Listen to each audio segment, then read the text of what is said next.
प्रणाम, नमस्कार। बहुत स्वागत है आपका उस कार्यक्रम में जिसका नाम है हे प्रभु आनंददाता।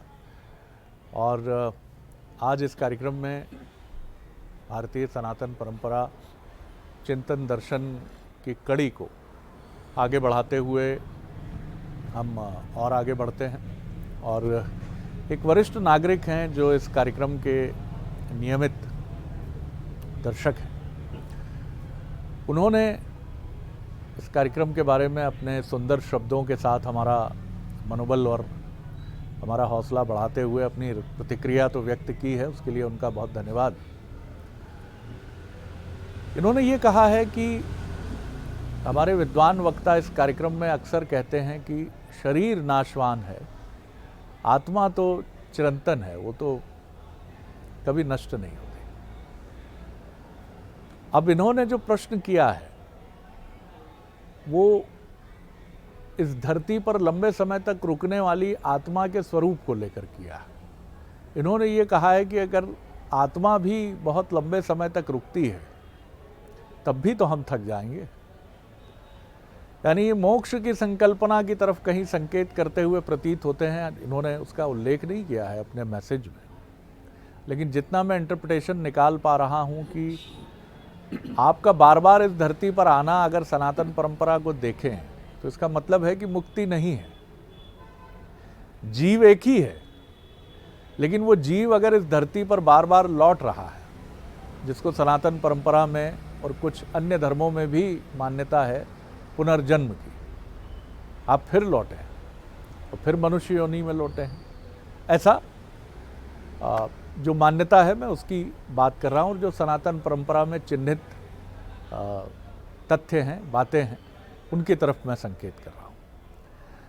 तो इन्होंने यही कहा है कि इस आने जाने से भी तो थक जाते हैं, भले ही मनुष्य योनि मिलती रहे, लेकिन इसके आगे क्या। तो शायद ये मोक्ष की संकल्पना को, मुक्ति के मार्ग को समझना चाहते हैं कि आखिर इस आवागमन से मुक्ति कब मिलेगी और कैसे मिलेगी, क्या हो सकता है वो मार्ग जो मुक्ति का मार्ग हो। मोटे तौर पर तो हमें यही समझाया जाता है, बहुत पवित्र रहिए, संतत्व की तरफ बढ़िए तो मोक्ष संभव है। अब मैं फिर कहूँगा कि मैं इस पर टिप्पणी करने का भी अधिकारी नहीं हूँ अपनी अल्पबुद्धि से। हमारे साथ हैं मानस मर्मज्ञ, भगवत गीता के अध्येता प्रोफेसर डॉक्टर सुरेंद्र बिहारी गोस्वामी जी। प्रणाम करता हूँ गोस्वामी जी। और ये थोड़ा उलझा हुआ सा प्रतीत होने वाला प्रश्न आपके समक्ष है। नहीं, इन्होंने प्रश्न बहुत सुलझाने वाला किया है। वाह। इन्होंने जीवन की सारी उलझनों से मुक्ति की एक दिशा की ओर ध्यान आकृष्ट किया है जी। और ये आचार्य शंकर की वो जो उन्होंने बड़ी सुंदर पंक्ति लिखी है, पुनरप जन्मम पुनरप मरणम पुनरप जठरी जठरे शरणम जी, भज गोविंदम गोविंदम भज मूढ़मते। मूढ़मते कहा है।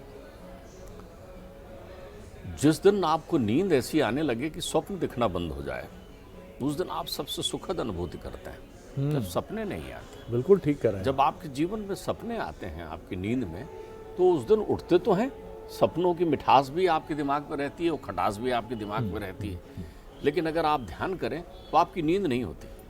जैसे कोई सफ़र में यात्रा करते हैं जो लोग, ट्रेन के सफ़र में सोने के लिए उनका बिस्तर बना होता है और वो ये भ्रम लेकर बड़े आनंद से शयन कर लेते हैं कि वो सो गए, लेकिन आप देखिए ट्रेन की यात्रा के बाद में व्यक्ति की नींद नहीं होती। हाँ, नींद नहीं। व्यक्ति थका हुआ महसूस करता है क्योंकि हिलते रहता है ना वो। तो एक केवल सुसुप्तावस्था को प्राप्त करने का प्रयत्न है वहाँ। थकावट में नयन बंद हो जाते हैं, उसे लगता है नींद आ गई, लेकिन नींद कैसी आई, इतनी भीड़ भाड़, आवाज़ें और गाड़ी की ढक ढक की आवाज़ और चलना फिरना। तो जब हम बिना स्वप्न के सोते हैं तो हमारे जीवन में शांति रहती है, लेकिन जब स्वप्न देखते रहते हैं तो हमारा जीवन अशांत रहता है। आत्मा भी तो स्वप्न देखती है शरीर का। नींद में नींद है, ये स्वप्न में स्वप्न है जीवन। आत्मा जब अपने अनंत स्थान पर पहुंचती है और यदि उसमें किसी भी प्रकार का क्षोभ हो गया अंतर्मन में, वो विरक्त नहीं हो पाई है पूरी तरीके से, भोग लोकों से वो आती है। तो जब तक कर्माशयन है तब तक भोग है। आदमी स्वर्गीय, मैंने हम कहा है कि जो लोग स्वर्गीय परिकल्पना करते हैं वो भोग है। जो लोग चंद्रलोक जाते हैं वो भोग है, वाह वाह वाह, जो लोग पितृलोक जाते हैं वो भोग है, इंद्र का पद भी भोग है। तो जैसे आप भोग को भोगते हैं, वैसे देखिए ये भी हम भोगने आए। 84 भोगने की योनि है, 84 लाख योनि भोग की है जी। हमारी मनोवृत्ति के अनुकूल उन योनियों में हमें जन्म मिलता है। तो हम अपने भोग का एक स्वप्न देखते हैं वहाँ, उस स्वप्न में हम इस स्वप्न में आ जाते हैं जी। और इस स्वप्न में उस भोग से मुक्ति का रास्ता निहित है। तो यदि ये आत्मा मानवीय शरीर में ना आए तो मुक्त नहीं हो सकती। मुक्ति का एकमात्र माध्यम है कि आप अपने कर्तव्य निष्पादन को दिखाइए और यहाँ आकर के निर्विकार होकर जाइए, तो आप अपने घर चले जाएंगे। जो लोग मुक्त हो जाते हैं वो ब्रह्मलीन हो जाते हैं। जो ब्रह्मलीन हो जाते हैं उनका जन्म नहीं होता। तो आप ये समझिए, इतनी बड़ी माया चक्र में आपका मन कहीं ना रमे, ये कैसे हो सकता है? बहुत सारे लोग तो ये कल्पना करते हुए भी तपस्या करते हैं कि हे प्रभु, हमको गोपिकाओं का जन्म मिले। ऋषि मुनियों ने तप किया है, मत्स्य कन्याओं ने तप किया है और वो गोपिका बनकर आई जी। तो आई है ना, आत्मा परमात्मा के सानिध्य को प्राप्त करने के लिए वहां भी आई हैं। बहुत सारे लोगों ने तप किया तो साकेतवासी धाम में बैठे हुए तप करते रहे कि परमात्मा की जब लीला हो तब हमारा अवतरण हो। तो वो आए ना। मृत्युलोक की यात्रा एक सहजता का क्रम है। यहाँ मनुष्य जो है अपनी सुकृतशील लीलाओं के लिए आता है, इसलिए इसको सुकृतस्य लोक भी कहते हैं। सुंदर लोक, सुंदर कर्म करने के लिए लोग। तो आत्मा भी तो चाहता है कि वो अपने कृत्य करके दिखाए, सुकृत करके दिखाए। ऋतम पिबंतम सुकृतस्य लोके, यही सत्य का पान करती है आत्मा। ठीक बात। उपनिषद कहते हैं ऋतम पिबंतो, तो यही आत्मा भी इस शरीर के साथ सत्य का पान करती है। तो जब भी आप सत्कर्म कर रहे होते हो तब भी आप इस लोक के उसमें रहते हैं। अब आप देखिए, मैंने एक बार और चिंतन किया था। श्रीमद् भागवत में एक बड़ी सुंदर कथा है ऋषभदेव की। भगवान ऋषभदेव जो जैन धर्म दर्शन में आदिनाथ कहलाते हैं, उन्होंने इंद्र की पुत्री जयंती से विवाह किया था। 100 पुत्र थे उनके। अपने पुत्रों को बुलाकर वो कहते ही हैं कि अपने लोक कैसे जाया जाए। वो कहते हैं ये भोग से मुक्त हो जाओ तत्क्षण। उनके वंश में ही खटवांग हुए हैं राजा, और खटवांग ऐसे हुए हैं जिन्होंने 2 क्षण में मुक्त कर लिया। क्या आप नेत्र बंद करते हैं तो आपको कुछ भी नहीं दिखता, केवल शून्यता दिखती है, अनंत प्रकाश दिखता है, तो आप समझ लीजिए आपकी मनोकामनाएं खत्म हो गई हैं। लेकिन अगर आपको नेत्र बंद करते ही कुछ पल के बाद महसूस होने लगता है, अनुभूति होने लगती है संसारिक, तो आपकी कामनाएं हैं ना। तो जो शून्यता को प्राप्त कर जाए अनंत में मिल जाता है, और जो शून्यता को प्राप्त न कर जाए वो अंत होकर फिर से अपना पुनर्जीवन प्रारंभ करता है, फिर वो अनंत नहीं हो पाता। तो उनके पुत्र जड़भरत ने उनका अनुसरण किया। अब जब चक्रवर्ती सम्राट भरत, जो कालांतर में जड़भरत हुए, वो पहले भरत हुए। अब देखिए मृग तृष्णा वहीं से बनी, मृगा की तृष्णा में आए, मृग तृष्णा लगी। आप तो जल ढूंढ रहे हैं ना जहाँ पानी की एक बूंद नहीं। मृग मारीचिका में फंसे हुए हैं ना, आप तो सोने के हिरण के पीछे दौड़ रहे हैं ना। तो सोने के हिरण के पीछे दौड़िए, मृग तृष्णा में पड़िए। आप पड़े तो फिर मृग बन गए आप। उसका फिर से जन्म हुआ, गंडकी नदी के तट में प्राण त्यागा और जन्म हुआ, तो कलिंजर परिवत में मृग बने। मृग बनकर फिर से वो गंडकी नदी में आकर के जल में उन्होंने अपना शरीर त्यागा, और फिर दूसरे जन्म में जड़भरत बने। देखिए कर्माशय नहीं हुआ। तो जब जड़भरत बने उसके बाद वो मुमुक्ष पथ पर चले और ज्ञान प्राप्त किया तो मुक्त हुए। तो फिर वो अनंत में मिल गए। तो इस अंत का अनंत में विलीन हो जाना है मुक्ति। अंत का अनंत में, तो शरीर उसका माध्यम है, बिना धरा के आधार नहीं होती। ये आत्मा यहाँ मृत्युलोक में थोड़ी विचरण करती है। शरीर त्यागते ही वो किसी न किसी लोक में, किसी न किसी शरीर में पहुंच जाती है। आत्मा जो है शरीर के त्याग करते ही, ऐसा नहीं कि वो मृत्यु, क्योंकि उसको धरा आधार ही नहीं है। रथ नहीं मिलेगा तो वो काय में बैठेगी। तो अपने रथ में बैठकर विराजमान होती है। अपने सूक्ष्म शरीर की जो परिकल्पना की है, सूक्ष्म शरीर एक दिव्य शरीर की परिकल्पना है। गरुड़ पुराण में इसका बड़ा विशद विवेचन आता है। इसमें मन, बुद्धि, चित्त और अहंकार होता है। वह अहंकार सूक्ष्म तत्व से शरीर बना देता है। अब देखिए, मन शुद्ध, बुद्धि निर्मल, बुद्धि और मन जो है बिल्कुल शून्य हो गए, तो चित्त बिल्कुल आपका निराकार हो गया। चित्त निराकार हो गया तो अहंकार खत्म हो गया।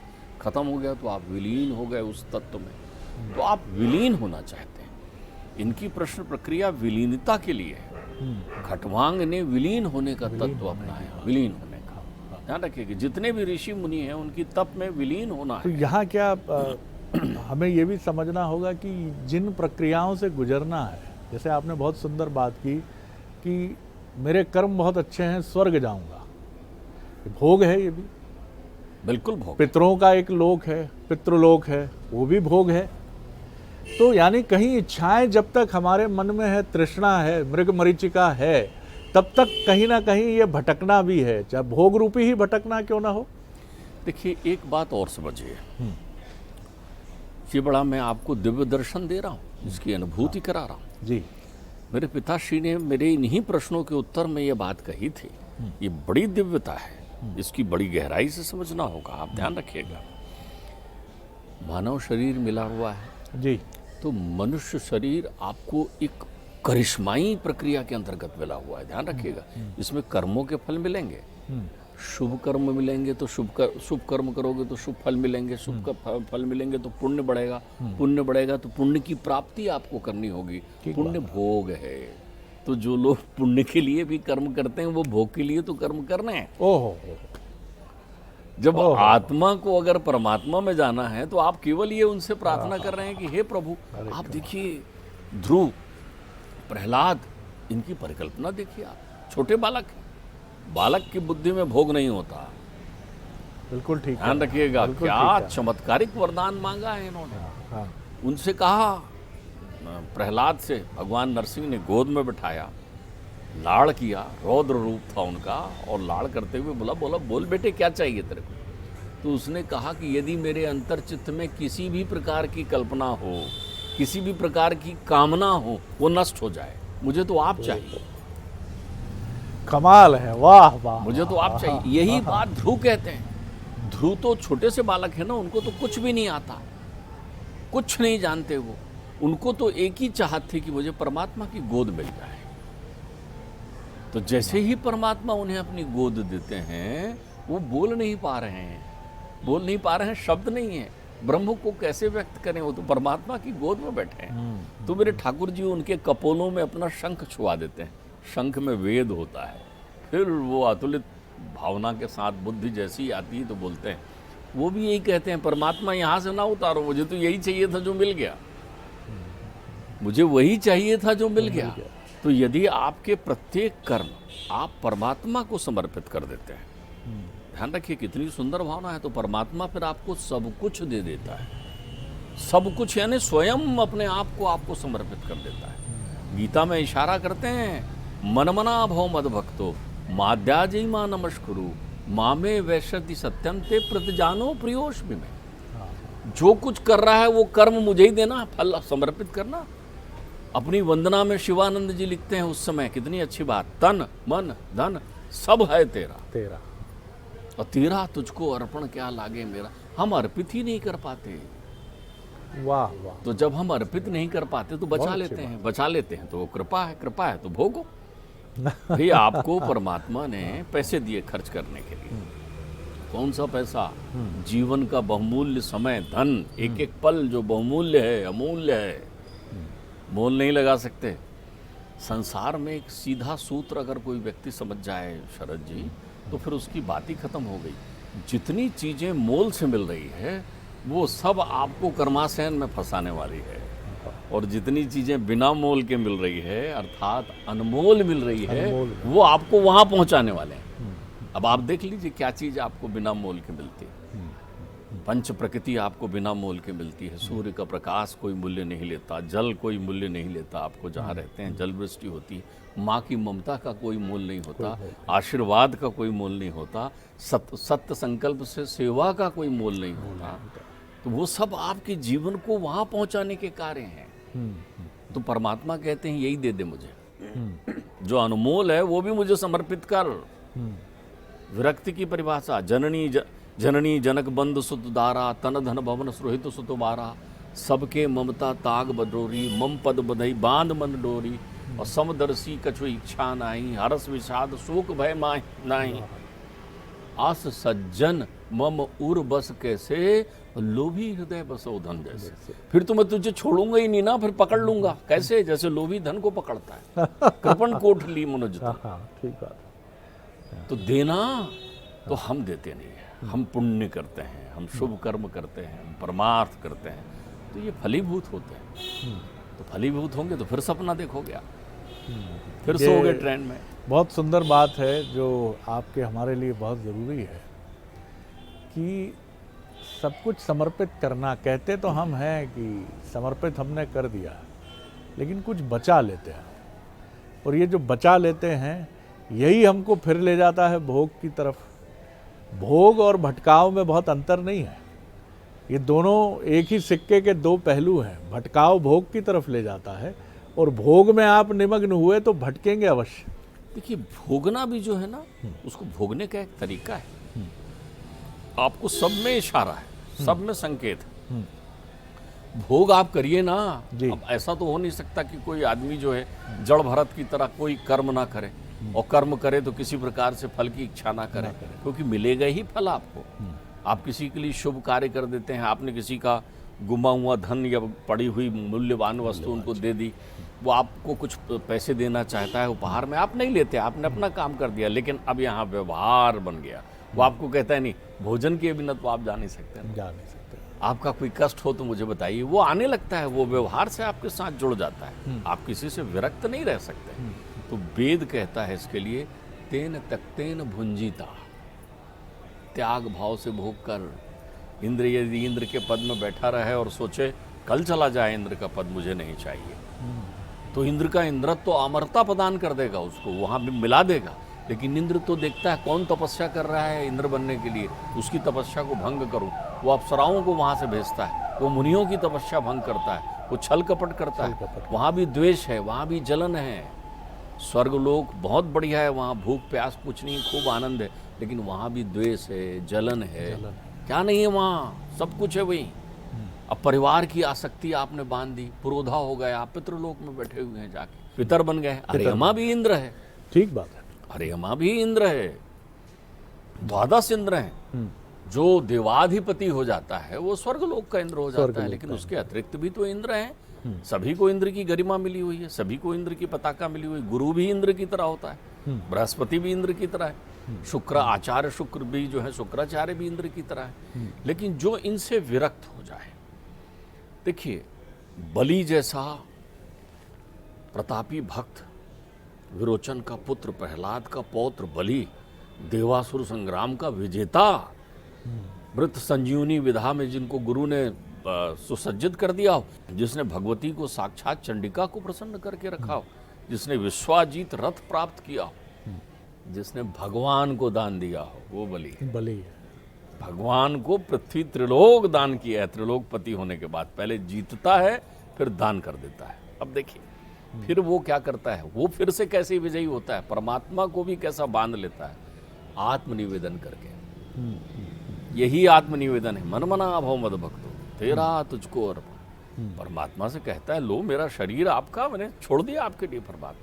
परमात्मा ऋणी बन जाते हैं। जिस दिन आपने परमात्मा को सर्वस्व दे दिया, खाली शुभ कर्म नहीं, आप अशुभ कर्मों से भी मुक्त हो सकते हैं, क्योंकि वो कृपालु है, वो दयालु है।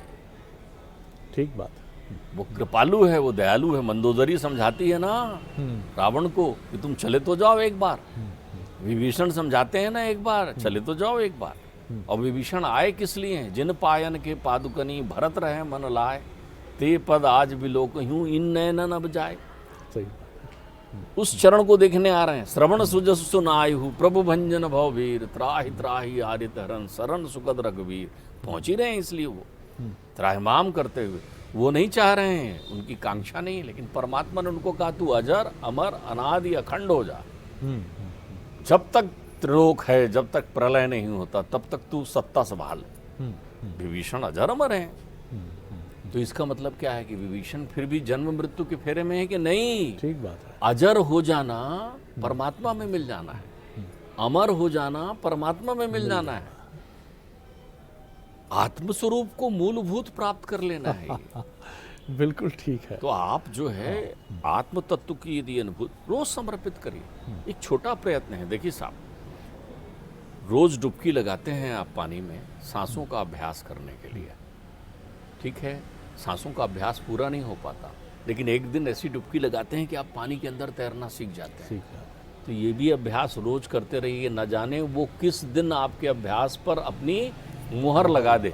बहुत सुंदर बात आपने कही। और आज के इस चिंतन के क्रम में बहुत सुंदर मंत्र मिले हैं। पहला मंत्र तो यही है कि योग के साथ भोग, क्योंकि भोगते समय भी एक निष्काम भाव अगर आपके मन में है, जैसा बहुत सुंदर उदाहरण दिया प्रोफेसर गोस्वामी ने कि बालक के मन में भोग का भाव नहीं होता, इसलिए चाहे वो प्रहलाद हो चाहे वो ध्रुव हो, वो मांगते भी हैं तो सिर्फ ईश्वर का सानिध्य मांगते हैं। तो प्रेमचंद की कहानी अनायास ही मुझे स्मरण आ गई, हामिद का चिमटा। एक छोटा बालक जिसके माता पिता नहीं है और दादी उसको 15 पैसे 20 पैसे देकर कहती हैं, जा गांव के सब बच्चे मेले में जलेबी खाएंगे, गुब्बारे खरीदेंगे, खिलौने खरीदेंगे, मेरे पास तो इतना ही है, तू इससे ले लेना। लेकिन उस छोटे से बालक के मन में अपनी बूढ़ी दादी की रोटी सेकते समय जली हुई उंगलियां उसकी स्मृति में कौंधती हैं, और वो किसी निष्काम योगी की तरह मेले में तमाम प्रलोभनों से बचते हुए लोहे का चिमटा खरीद लेता। यही है साहब मुक्ति का मार्ग। आपके लिए कोई चीज़ कितनी जरूरी हो, लेकिन आपके प्रलोभन पर अगर ईश्वर की या प्रेम की गहरी लेप चढ़ी है तो आप पथभ्रष्ट नहीं हो सकते कभी। पथभ्रष्ट होने का आशय ये नहीं है कि आपने कोई ऐसा काम कर दिया जो समाज की निगाहों में विचारणीय है। हमारे यहाँ बड़ा सुंदर शब्द है लोकेशना, यानी प्रशंसा के लिए इस हद तक जाना कि अपने जीवन को भी समर्पित कर देना। लेकिन ये भी भोग की तरफ ही जाता है कि मैं रहूं ना रहूं, मेरा नाम अमर रहेगा। और रावण यही कहते हुए अपने सिर काट काट के हवन वेदी में शिव जी को समर्पित करता है कि देख शिव, ऐसा अनन्य भक्त कहीं मिलेगा। ये लोकेशना हुई। इन सब से जो मुक्ति है, जो प्रश्न हमारे वरिष्ठ नागरिक महोदय ने किया, उसका मार्ग बड़ा सुंदर सुझाया है गोस्वामी जी ने कि तमाम भोगों से मुक्ति और ईश्वर को तेरा तुझको अर्पण, क्या लागे मेरा, बस यही सत्य है। बहुत धन्यवाद करता हूँ गोस्वामी जी, आनंद आ गया। अगले एपिसोड में एक और विषय लेकर आपसे फिर भेंट करेंगे। प्रणाम, नमस्कार।